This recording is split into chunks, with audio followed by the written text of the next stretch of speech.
مہاتما گاندھی نے جب انگریز سامراج کے خلاف کھڑے ہو کے اس کو للکارا تو اس کے مٹھی بھر دوست اس کے ساتھ تھے، تو اس نے ان کو خطاب کرتے ہوئے کہا کہ تم کہو گے کہ اتنی بڑی سلطنت جس کی حدود میں سورج طلوع بھی ہوتا ہے اور غروب بھی ہوتا ہے، اس کو للکارنا دیوار کے ساتھ ٹکر مارنے کے مترادف ہے،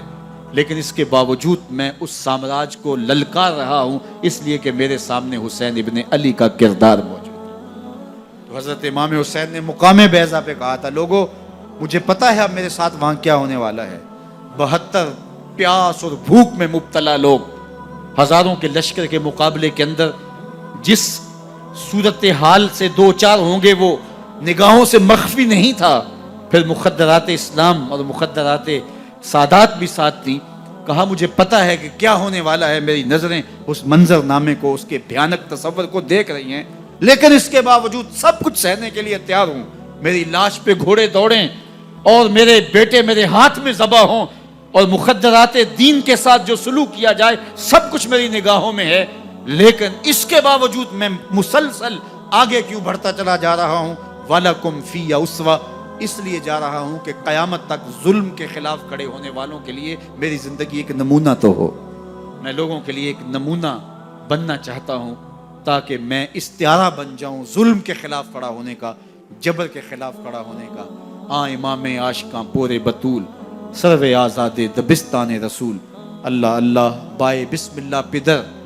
مانائے ذبح عظیم آیت پسر، سرخ رو عشق غیور از خون او، شوخی ای مصرع از مضمون او، تا قیامت قطع استبداد کر، موج خون او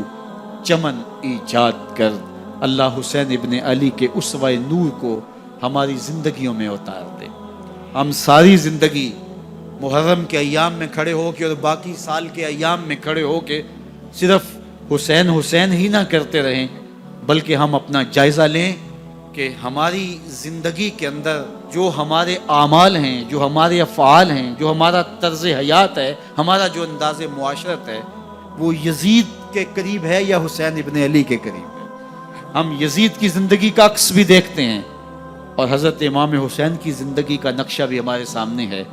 اور پھر ان دونوں نقشوں اور دونوں آئینوں کے سامنے ہم اپنا وجود رکھیں اور ہم دیکھیں کہ ہم کہاں کھڑے ہیں۔ اگر ہم اپنے کردار کو اور اپنی زندگی کے شب و روز کو، اپنے طرز حیات اور انداز معاشرت کو حسین ابن علی کے اخلاق کا پرتو دیکھتے ہیں اور ان کے سایہ عاطفت کے اندر اور ان کے اخلاقیات کے جمال کا عکس ہمارے اوپر پڑ رہا ہے تو پھر ہم شکر کریں۔ لیکن اگر